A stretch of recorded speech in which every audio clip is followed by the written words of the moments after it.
Unless otherwise indicated, Ratchet Book Club is intended for a mature audience. Viewer discretion is greatly advised.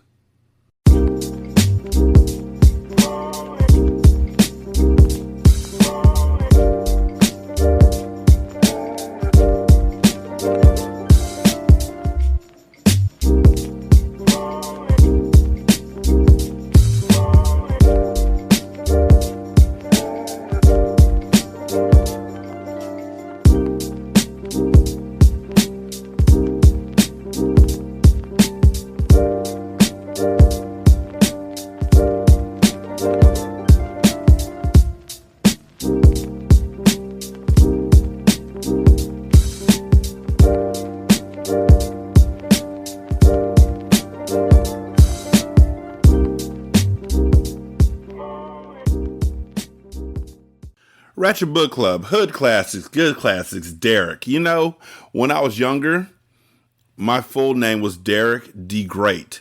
Degrate, because I am, and you're welcome. 916-633-1537. Ratchet and Ratchet at gmail.com. Ratchet Book Club on Twitter. Ratchet Book Club on Facebook. Yeah. I did some great sound effects in that last one, right? Don't get used to it. I will do the voice. Because that's the voice that I've had in my head for Conrad for like years.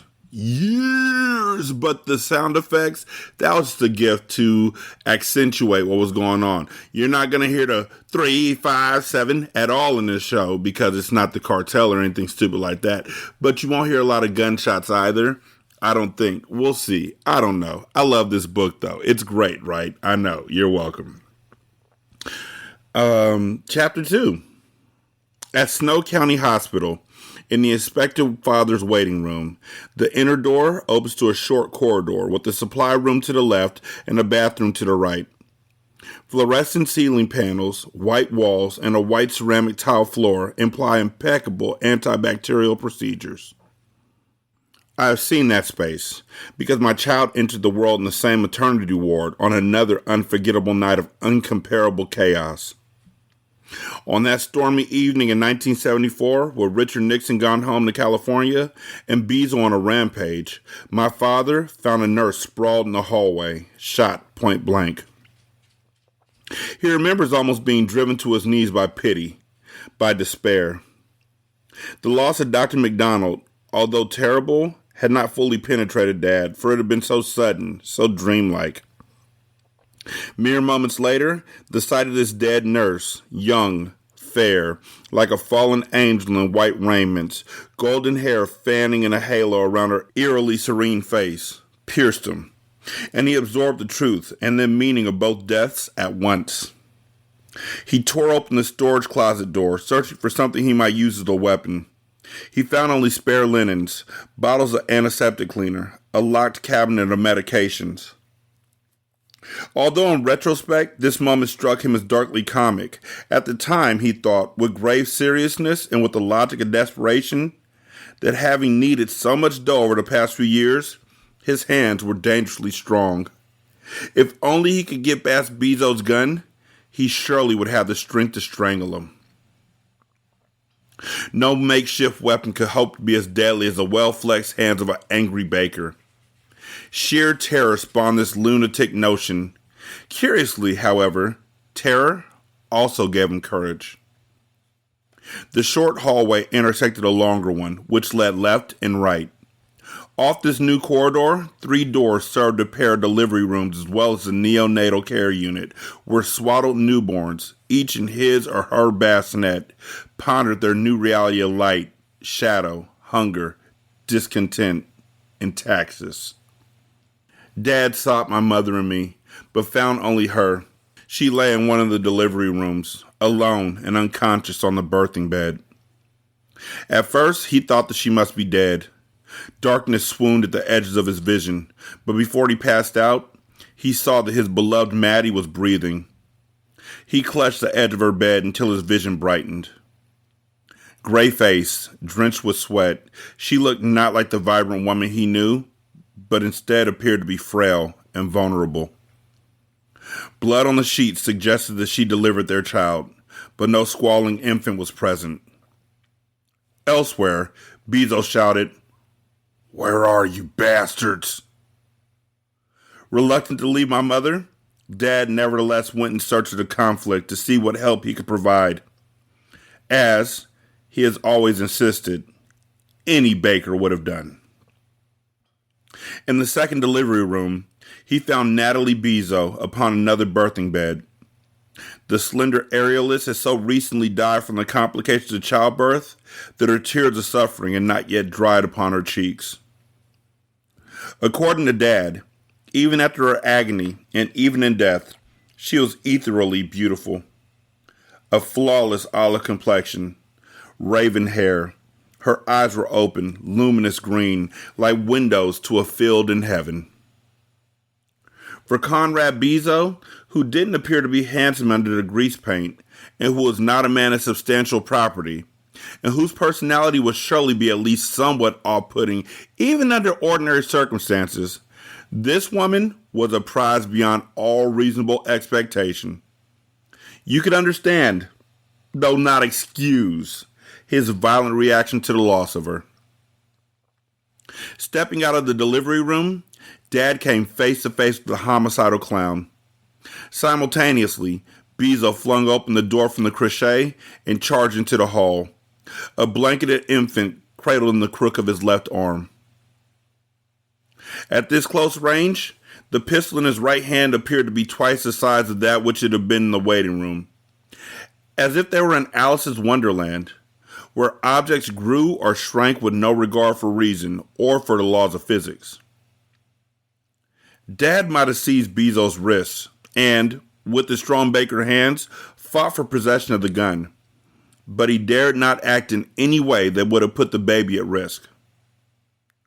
With his pinched red face and furrowed brow, the infant appeared indignant, offended. Its mouth stretched open wide, as though it were trying to scream, but had been shocked silent by the realization that his father was a mad clown. "Thank God for the baby," Dad has often said. "Otherwise, I would have gotten myself killed. You would have grown up fatherless, and you'd have never learned how to make a first-rate creme brulee." So, cradling the baby and brandishing the pistol, Bezos demanded of my father, "Where are they, Rudy Talk?" "Where are who?" Dad asked. The red-eyed clown appeared to be both wrung by grief and ripped by anger. Tears streaked his makeup. His lips trembled as if he might sob uncontrollably, then skinned back from his teeth in an expression of such ferocity that a chill wound through Dad's bowels. "Don't play dumb," Bezos warned. "There had to have been other nurses. Maybe another doctor. I want the bastards dead. All of them who failed her." "They ran," my father said, certain that it would be safer to lie about having seen the medical staff escape than to insist that he encountered no one. "They slipped out behind your back, the way you came, through the waiting room. They're long gone." Feeding on his rage, Conrad Bezos appeared to swell larger, as if anger were the food of giants. No Barnum and Bailey buffoonery brightened his face, and the poisonous hatred in his eyes was as potent as cobra venom. Lest he become a stand-in for the medical staff no longer within Bezos' reach, Dad quickly added, with no trace of threat, as if only being helpful, "Police are on their way. They'll want to take the baby from you." "My son is mine," Bezos declared with such passion that the stink of stale cigarette smoke rising from his clothes might almost have been mistaken for the consequences of his fiery emotion. "I will do anything to keep him from being raised by the aerialists." Walking a thin line between clever manipulation and obvious fawning in the interest of self-preservation, my father said, "Your boy will be the greatest of his kind. Clown, jester, harlequin, jack muffin." "Jack pudding," the killer corrected, but without animosity. "Yes, he'll be the greatest. He will. I won't let anyone deny my son his destiny." With baby and pistol, Bezo pushed past my dad and hurried along the shorter hall, where he stepped over the dead nurse with no more concern for her than he would have shown for a janitor's mop and bucket.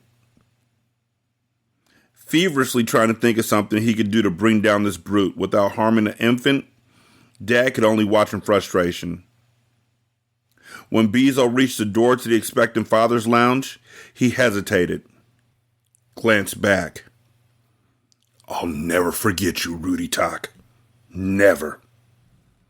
My father could not decide whether that declaration might have been an expression of misguided sentimental affection or a threat. Bezo pushed through the door and disappeared. At once, Dad hurried back to the first delivery room because his primary concern understandably remained with my mother and me. Still unattended, my mother lay on the birthing bed where Dad had moments ago discovered her. Though still gray-faced and soaked with sweat, she had regained consciousness. She groaned with pain, blinked in confusion. Whether she was merely disoriented or delirious is a matter of contention between my parents. But my father insisted he feared for her when she said, "If you want Reuben sandwiches for dinner, we'll have to go to the market for cheese." Mom insisted she actually said, "After this, don't think you're ever going to touch me again, you son of a bitch." Their love is deeper than desire, than affection, than respect. So deep that its wellspring is humor. Humor is a petal on the flower of hope, and hope blossoms on the vine of faith. They have faith in each other, and faith that life has meaning. And from this faith comes their indefatigable good humor, which is their greatest gift to each other, and to me. I grew up in a home filled with laughter. Regardless of what happens to me in the days ahead, I will have had the laughter and wonderful pastries. In this account of my life, I'll resort at every turn to amusement, for laughter is the perfect medicine for the tortured heart, the balm for misery, but I will not beguile you. I will not use laughter as a curtain to spare you the sight of horror and despair. We will laugh together, but sometimes the laughter will hurt. So, whether my mother was delirious or sound of mind, whether she blamed my father for the pain of labor or discussed the need for cheese, they are in relative agreement about what happened next. My father found a wall-mounted phone near the door and called for help. Because this device was more an intercom than a phone, it didn't have a standard keypad, just 4 keys, each clearly stating staffing, pharmacy, maintenance, security. Dad pressed security and informed the answering officer that people had been shot and that the assailant, costumed as a clown, was even then fleeing the building, and that Maddie needed immediate medical assistance. From the bed, clear-headed now as if she had not been previous, my mother cried out, "Where's my baby?" Phone still to his ear, my father turned to her, astounded, alarmed. You don't know where it is?" Striving unsuccessfully to sit up, grimacing with pain, Mom said, "How would I know? I passed out or something. What do you mean someone was shot? For God's sake, who was shot? What's happening? Where's my baby?" Although the delivery room had no windows, although it was surrounded by hallways and by other rooms that further insulated it from the outside world, my folks heard faint sirens rising in the distance. Dad's memory regurgitated the suddenly nauseating image of Bezo in the hallway, the pistol in his right hand, the baby cradle in his left arm. Bitter acid burned in my father's throat, and his already harried heart raced faster. Perhaps Bezo's wife and child had died at birth. Perhaps the infant in his arms hadn't been his own, but had instead been little James, or Jennifer Tock. "I thought kidnapped," Dad said when he recalls the moment. "I thought about the Lindbergh baby, and Frank Sinatra Jr. being held for ransom, and Rumpelstiltskin and Tarzan being raised by the apes. And though none of that makes sense, I thought it all in an instant. I wanted to scream, but I couldn't, and I felt just like that red-faced baby with his mouth open but silent. And when I thought of the baby, oh, then I just knew it had been you. Not his at all, but you, my Jimmy. Desperate now to find Bezo and stop him, Dad dropped the phone, bolted towards the open door to the hallway, and nearly collided with Charlene Coleman, a nurse who came bearing a baby in her arms. This infant had a broader face than the one Bezo had spirited into the stormy night. Its complexion was a healthy pink instead of a mottled red. According to Dad, its eyes shone clear and blue, and its face glowed with wonder. I hid with your baby, Charlene Coleman said. I hid from that awful man. I knew he would be trouble when he first showed up with his wife. Him wearing that ugly hat indoors and making no apology for it. I wish that I could verify from personal experience that, indeed, what alarmed Charlene from the get-go was not Bezo's clown makeup, not his poisonous ranting about his aerialist in-laws, not his eyes so crazy that they almost spun like pinwheels, but simply his hat. Unfortunately, less than 1 hour old, I had not yet learned English and had not even sorted out who all these people were. Chapter 3. Trembling with relief, Dad took me from Charlene Coleman and carried me to my mother. After the nurse raised the head of the birthing bed and provided more pillows, Mom was able to take me in her arms. Dad swears that her first words to me were these: "You better have been worth all the pain, little blue eyes. Because if you turn out to be an ungrateful child, I'll make your life a living hell." Tearful, shaken by all that occurred, Charlene recounted recent events and explained how she had been able to spirit me to safety when the shooting started. Unexpectedly required to attend to 2 women simultaneously in urgent and difficult labor, Dr. McDonald had been unable at that hour to locate a qualified physician to assist on a timely basis. He divided his attention between the 2 patients, hurrying from one delivery room to the other, relying on his nurses for backup. His work complicated by the periodically dimming lights and worrying about whether the hospital generator would kick in reliably if the storm knocked out electric service. Natalie Bezo had received no prenatal care. She had unknowingly suffered from preeclampsia.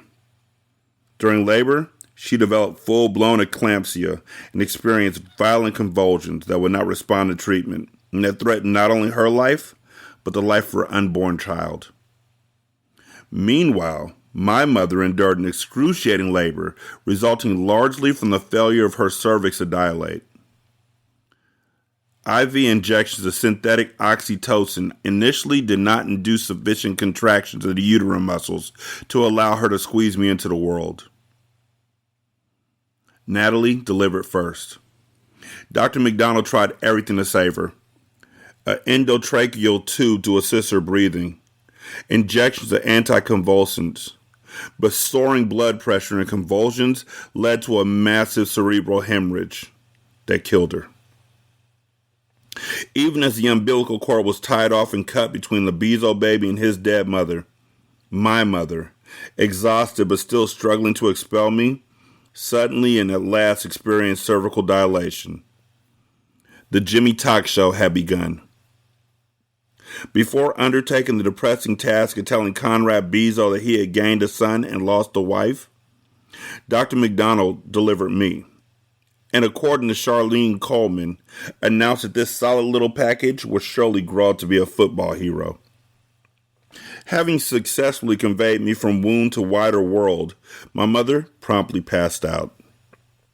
She didn't hear the doctor's prediction and didn't see my broad, pink, wonder-filled face until my protector, Charlene, returned and presented me to my father. After Dr. McDonald had given me to Nurse Coleman to be swabbed and then wrapped in a white cotton receiving cloth, and when he had satisfied himself that my mother had merely fainted and that she would come to herself in moments, with or without smelling salts, he peeled off his latex gloves, pulled down a surgical mask, and went to the expectant father's lounge to console Conrad Bezo as best he could. Almost at once, the shouting started.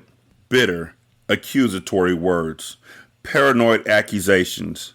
The vilest language delivered in the most furious voice imaginable. Even in the usually serene, well-soundproof delivery room, Nurse Coleman heard the uproar. She understood the tenor, if not the specifics, of Conrad Bezo's reaction to the loss of his wife.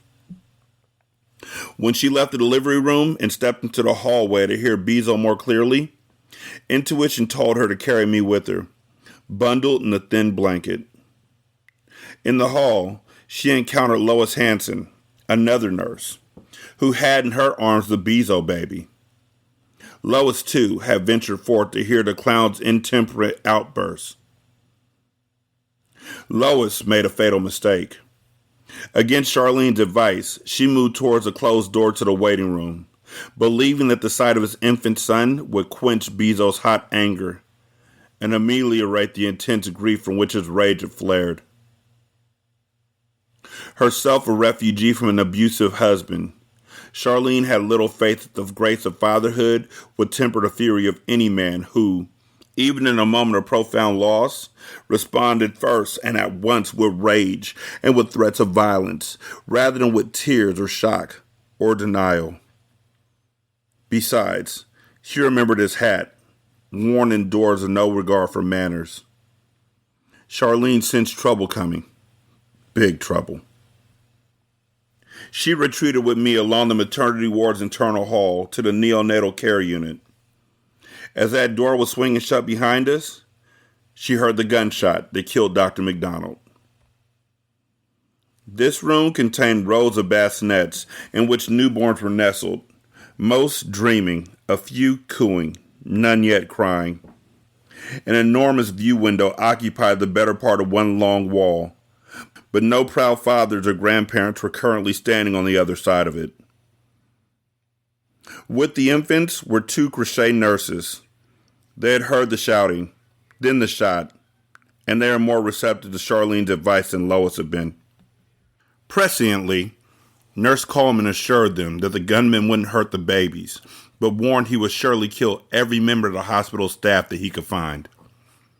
Nevertheless, before fleeing, each nurse scooped up an infant and fretted about those that were forced to leave behind. Frightened by a second shot, they followed Charlene through a door beside the view window, out of the maternity ward into the main corridor. The three, with their charges, took refuge in a room where an elderly man slept on unaware. A low wattage nightlight did little to press back the gloom, and the flickering storm at the window only made the shadows jitter with insectile energy. Quiet, hardly daring to breathe, the three nurses huddled together until Charlene heard sirens in the distance. This welcome wail drew her to the window, which provided a view of the parking lot in front of the hospital. She hoped to see police cars. Instead, from that second-story room, she saw Bezo with his baby, crossing the rain-washed blacktop. He looked, she said, like a figure in a foul dream, scuttling and strange, like something you might see on the night that the world ended and cracks open the foundations of the earth to let loose the angry legions of the damned. Charlene is a transplanted Mississippian and a Baptist whose soul is filled with the poetry of the South. Bezo had parked at such a distance that through the screen of rain and under the yellow pall of the sodium vapor lamps, the make, model, and true color of his car could not be discerned. Charlene watched him drive away, hoping the police would intercept him before he reached the nearby county road. But his taillights dwindled into the drizzling darkness. With the threat removed, she returned to the delivery room just as Dad's thoughts were flashed from the Lindbergh baby tragedy to Rumpelstiltskin to Tarzan raised by apes, in time to assure him that I had not been kidnapped by a homicidal clown. Later, my father would confirm that the minute of my birth, my length, and my weight precisely fulfilled the predictions made by my grandfather on his deathbed. His first proof, however, that the events in the intensive care unit were not just extraordinary but supernatural came when, as my mother held me, he folded back the receiving blanket, exposing my feet, and found that my toes were fused as Joseph had predicted. Syndactyly, Dad said. It can be fixed, Charlene assured him. Then her eyes widened with surprise. How do you know such a doctorous word? My father only repeated, syndactyly, as he gently, lovingly, and with amazement fingered my fused toes. Chapter 4. Syndactyly is not merely the name of the affliction with which I was born, but also the theme of my life for 30 years now. Things often prove to be fused in unanticipated ways. Moments separated by many years are unexpectedly joined, as if the space-time continuum has been folded by some power with either a peculiar sense of humor or an agenda arguably worthwhile but so complex as to be mystifying. People unknown to one another discover that they are bonded by fate as completely as two toes sharing a single sheath of skin. Surgeons repaired my feet so long ago that I have no slightest memory of the procedures. I walk. I run when I must. I dance, but not so well. With all due respect for the memory of Dr. Ferris McDonald, I never became a football hero, and I never wish to be one. My family has never had an interest in sports. We're fans instead of puffs, eclairs, tarts, torts, cakes, trifles, and fans as well of the infamous cheese and broccoli pies and the Reuben sandwiches and all the fabulous dishes of table-cracking weight that my mother produces. We will trade the thrills and glory of all the games and tournaments mankind has ever invented for a dinner together and for the conversation and the laughter that runs like a fast tide from the unfolding of our napkins to the final sip of coffee. Over the years, I've grown from 20 inches to 6 feet. My weight has increased from 8 pounds 10 ounces to 188 pounds, which should prove my contention that I'm at most husky, not as large as I appear to be for most people. The fifth of my grandfather's 10 predictions, that everyone would call me Jimmy, has also proved true. Even on first meeting me, people seem to think that James is too formal to fit and that Jim is too earnest or otherwise inappropriate. Even if I introduce myself as James, and with emphasis, they at once begin addressing me as Jimmy, with complete comfort and familiarity, as though they've known me since my face was postpartum pink and my toes were fused. As I make these tape recordings with the hope that I may survive to transcribe and edit them, I've lived through 4 of the 5 terrible days about which Grandpa Joseph warned my father. They were terrible both in the same and in different ways, each day filled with the unexpected and with terror, some marked by tragedy, but they were days filled with much else as well. Much else. And now, one more to go. My dad, my mom, and I spent 20 years pretending that the accuracy of Joseph's first 5 predictions did not necessarily mean that the next 5 would be fulfilled. My childhood and teenage years passed uneventfully, presenting no evidence whatsoever that my life was a yo-yo on the string of fate. Nonetheless, as the first of those 5 days relentlessly approached, Thursday, September 5th, 1994, we worried. Mom's coffee consumption went from 10 cups a day to 20. She has a curious relationship with caffeine. Instead of fraying her nerves, the brew soothes them. If she fails to drink her usual 3 cups during the morning, by noon she'll be as fidgety as a frustrated fly buzzing against a window pane.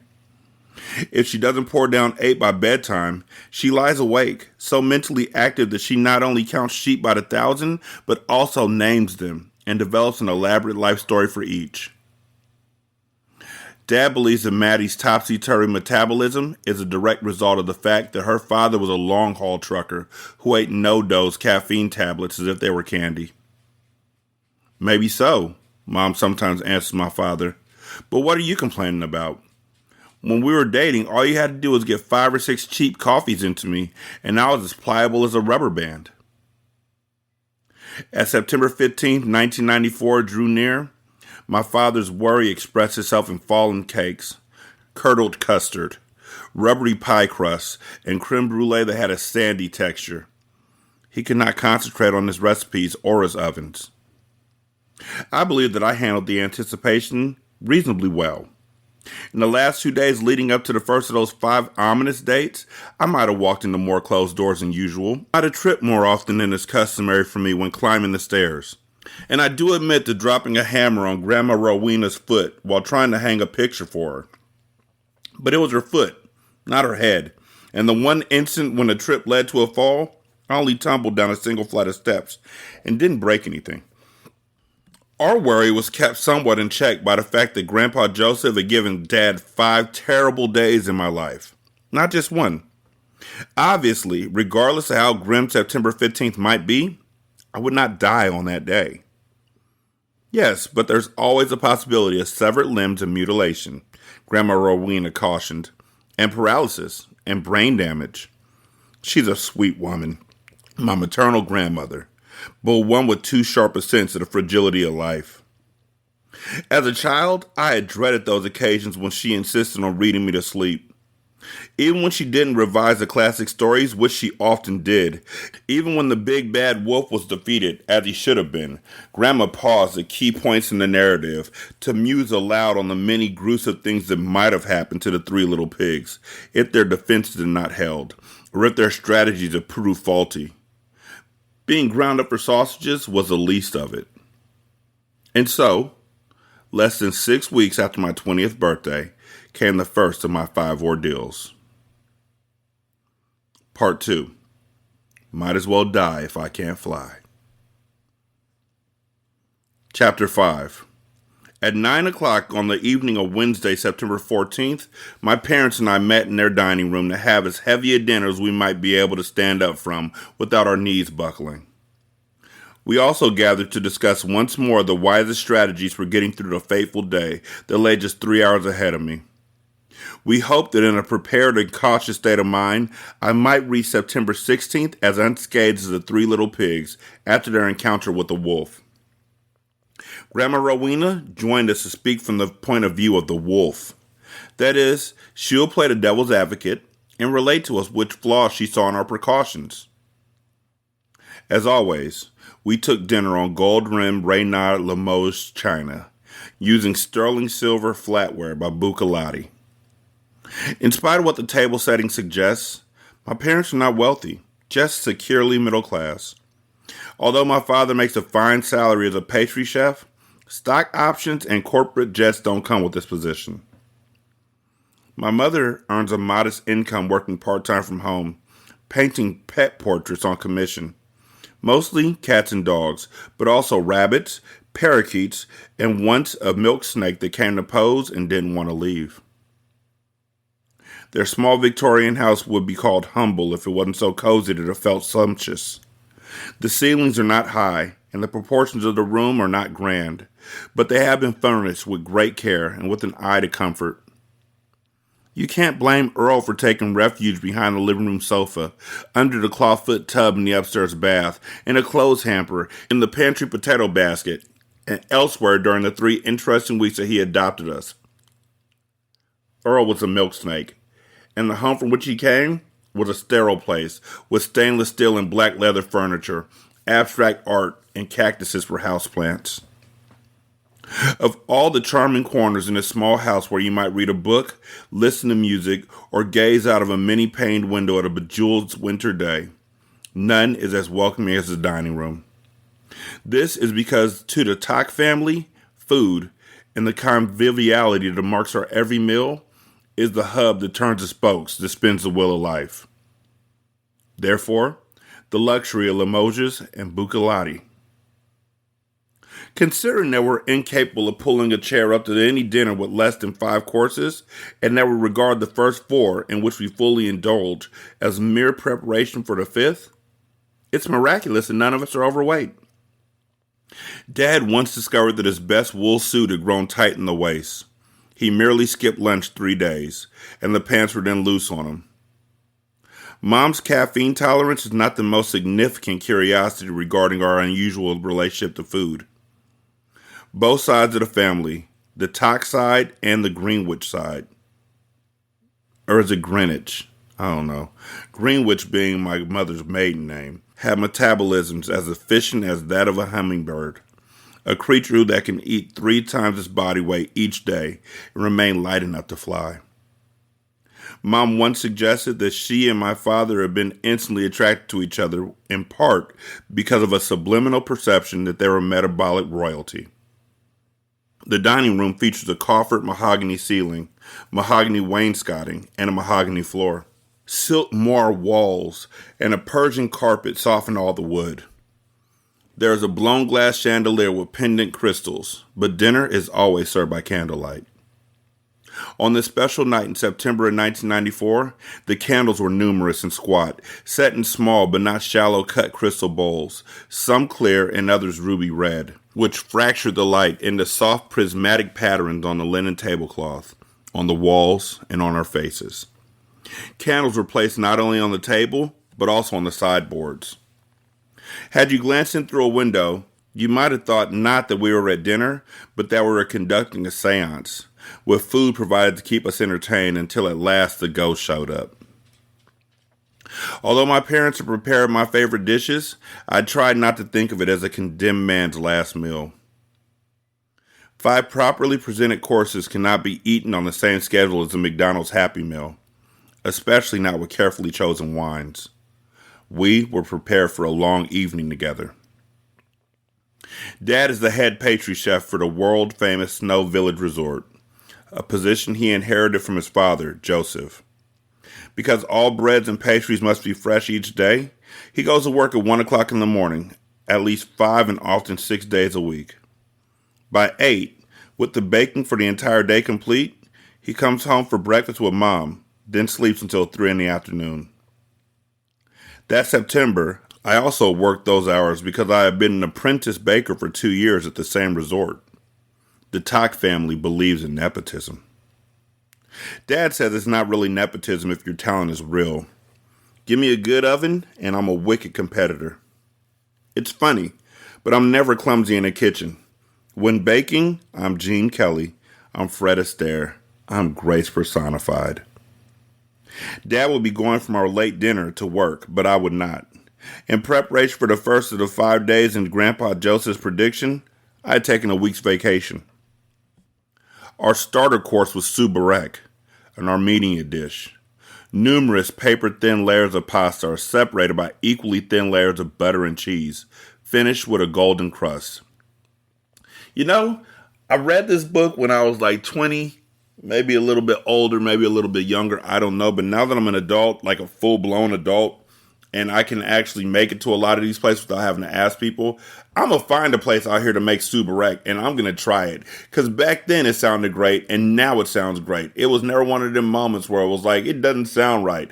This sounds fantastic, and I want it in my face. I still lived with my folks in those days, so Dad said, you should stay home from midnight to midnight. Hide out, nap, read, watch a little TV.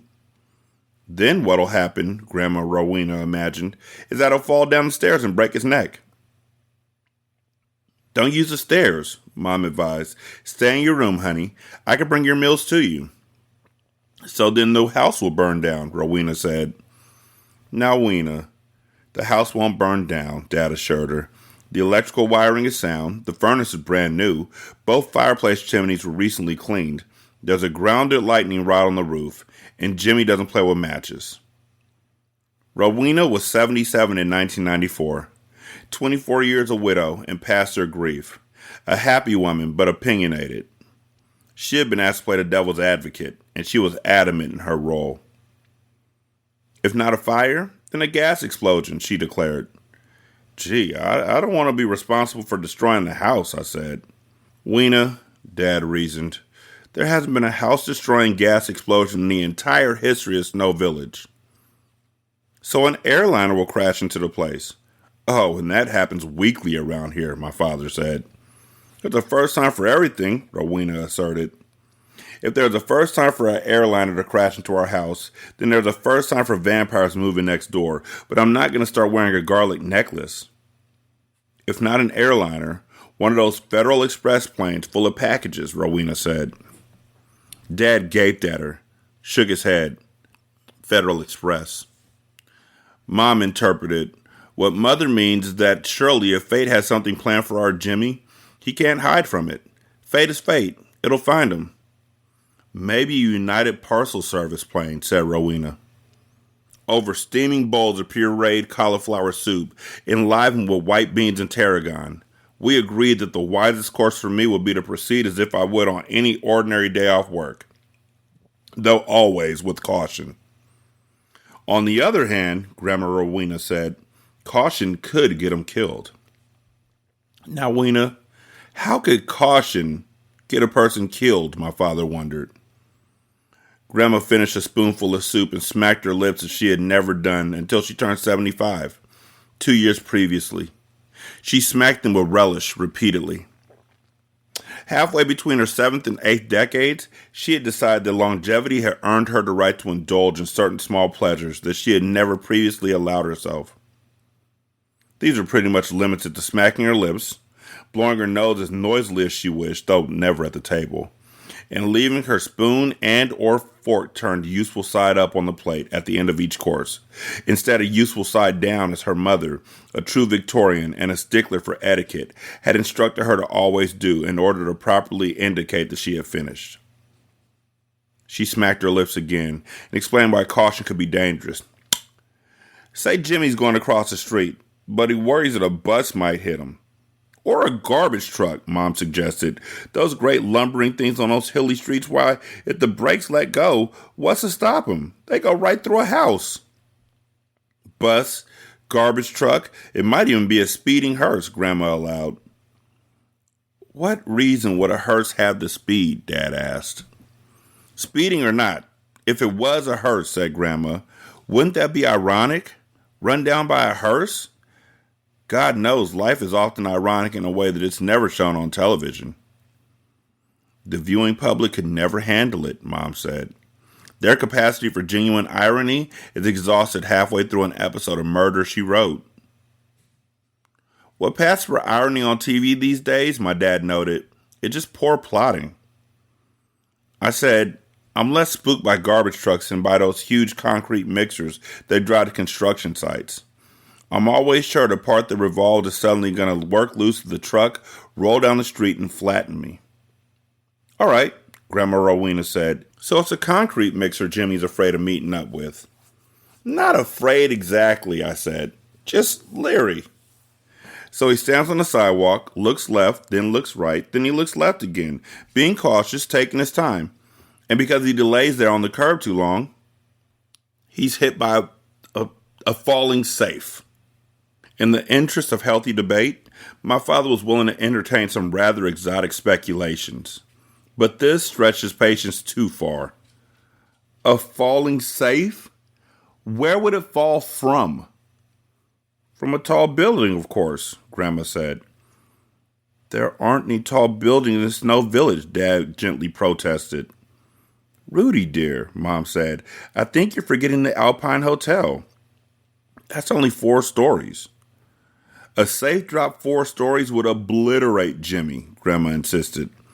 To me, in a concerned tone, she said, I'm sorry, is this upsetting you, sweetheart? Not at all, Grandma. It's the simple truth, I'm afraid. I know, Grandma. It would obliterate you. Totally, I agreed. But it's such a final word, obliterate. It sure does focus the mind. I should have thought before I spoke. I should have said crushed.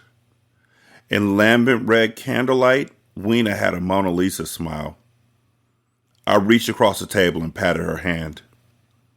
Being a pastry chef required to mix many ingredients in precise measure, my father has a greater respect for mathematics and reason than do my mother and grandmother, who are more artistic in their temperaments and less slavishly devoted to logic than he is. Why, he asked, would anyone raise a safe to the top of the Alpine Hotel? Well, of course, to keep their valuables in, said Grandma. Whose valuables? The hotel's valuables. Although Dad never triumphs in exchanges of this nature, he always remains hopeful that if he only persists, reason will prevail. Why, he asked, wouldn't they put a big heavy safe on the ground floor? Why go to all of the trouble of craning it to the roof? My mother said, because no doubt their valuables were on the top floor. In moments like these, I have never been quite sure if Mom shares more than a little of Weena's cockeyed perspective on the world, or if she's just playing with my father. Her face is guileless. Her eyes are never evasive and always limpid. She is by nature a straightforward woman. Her emotions are too clear for misinterpretation, and her intentions are never ambiguous. Yet, as Dad says, for a person so admirably open and direct by nature, she can turn inscrutable when it tickles her to, just as easily as throwing a light switch. It's one of the things he loves about her. Our conversation continued through an endive salad with pears, walnuts, and crumbled blue cheese, followed by filet mignon on a bed of potato and onion pancakes with asparagus on the side. Before Dad got up to roll the dessert cart in from the kitchen, we had agreed that for the momentous day ahead, I should keep to my usual vacation routine. With caution. But not too much caution. Midnight arrived. September 15th began. Nothing happened right away. Maybe nothing will, Mom said. Something will, Grandma disagreed and smacked her lips. Something will. If I had not been obliterated or even badly crushed by 9 o'clock the next evening, we will meet here for dinner again. Together, we will break bread while remaining alert for the whiff of natural gas and the drone of a descending airliner. Now, after demi-dessert, followed by a full dessert, followed by petite fours, all accompanied by oceans of coffee, Dad went off to work, and I helped with the kitchen cleanup. Petite four, for those of y'all who are like me, and finally have a dictionary to look this stuff up attached to your book, is a very small fancy cake, cookie, or confection, typically made with marzipan, and traditionally served after a meal. The origin, as we know, is French, and it's literally little oven. Then at 1:30 in the morning, I retired to the living room to read a new book for which I had high expectations. I have a great fondness for murder mysteries. On the first page, a victim was found chopped up and packed in a trunk. His name was Jim. I put that book aside, selected another from the stack on the coffee table, and returned to my armchair. A beautiful dead blonde stared from the book jacket, strangled with an antique Japanese obi knotted colorfully around her throat. The first victim was named Dolores. With a sigh of contentment, I settled down in my chair. Grandma sat on the sofa, busy with a needlepoint pillow. She had been a master of decorative stitching since her teenage years. Since she had moved in with Mom and Dad almost 2 decades ago, she had kept baker's hours, sewing elaborate patterns through the night. My mother and I kept that schedule too. Mom had homeschooled me because our family lived by night. Recently, Grandma's preferred embroidery motifs were insects. Her butterfly wall hanging and even her ladybug chair cushions were charming, but I didn't care for the spider festoon antimacaras on my armchair or for the cockroach pillow. In an adjacent alcove, which Mom had outfitted as her studio, she worked happily on a pet portrait.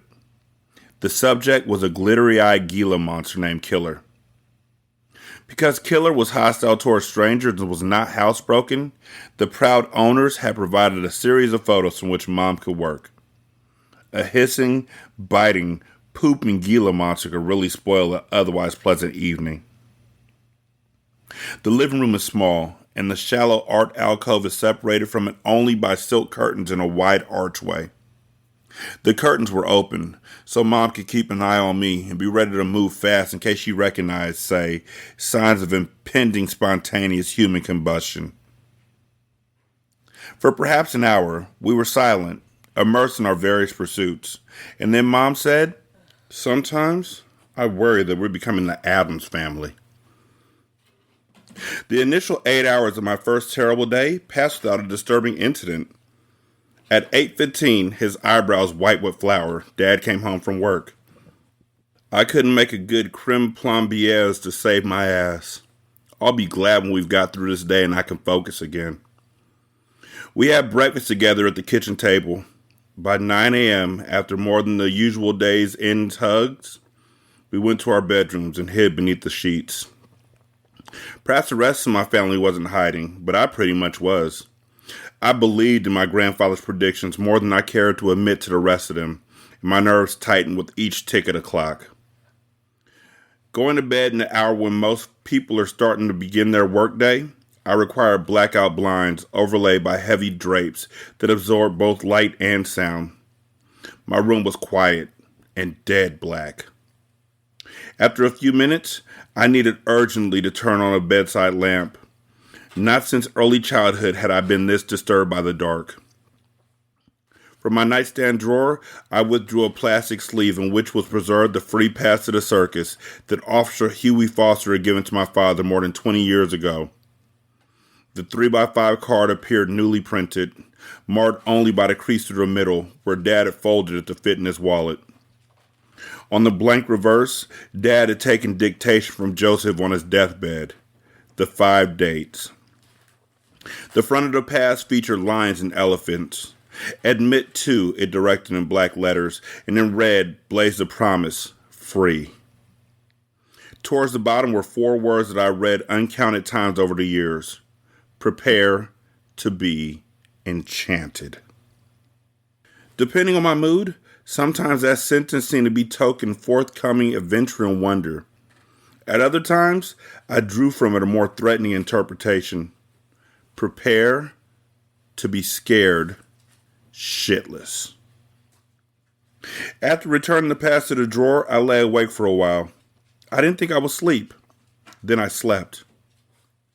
3 hours later, I sat up in bed, instantly awake and alert, trembling with fear. To the best of my knowledge, I hadn't been awakened by a bad dream. No nightmare images lingered in memory.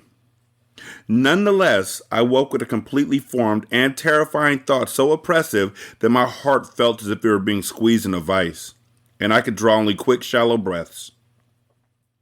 If there were to be 5 terrible days in my life, I would not die on this one. In her inimitable way, however, Weena had pointed out that an exemption from death this September did not rule out severed limbs, mutilation, paralysis, and brain damage. Neither could I rule out the death of someone else, someone dear to me, my father, my mother, my grandmother. If this were to be a terrible day because one of them will suffer a painful and violent death that would haunt me for the rest of my life, then I might wish that I was the one who had died. I sat on the edge of the bed, glad that I had gone to sleep with the nightstand lamp aglow. My hands were slick with sweat, and shaking so badly that I might not have been able either to find the switch or to turn it. A close and loving family is a blessing, but the more people we love and the more deeply we love them, the more vulnerable we are to loss and grief and loneliness. I was finished with sleep. The bedside clock reported 1:30 p.m. Less than half the day remained, only 10 and a half hours till midnight. In that time, however, a life could be taken, a world could end, and hope. 916-633-1537, Ratchet and Ratchet at gmail.com, Ratchet Book Club on Twitter, Ratchet Book Club on Facebook. You can leave a review on Spotify. It takes like 13 seconds. You can also leave a review on Podchaser. Copy and paste that into Apple Podcasts, and then copy and paste that into the Good Pods app. You can donate to the show at patreon.com/single simulcast. $1 will get you a ton of content. You can also donate to the show at buymeacoffee.com/sscast or on the Good Pods app. You can leave a tip in the tip jar. Thank you so much for listening. I greatly appreciate it. Y'all be good. I'm going to holler at you later. Peace.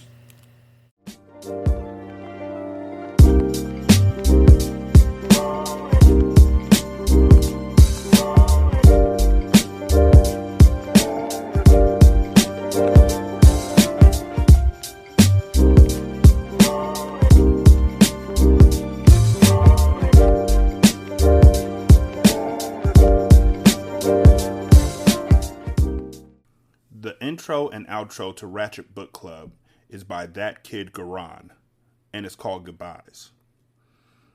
You can email him at tkgbeats94@gmail.com for more information on how to lease this beat. This is Single Simulcast. Don't know by now, did you slip?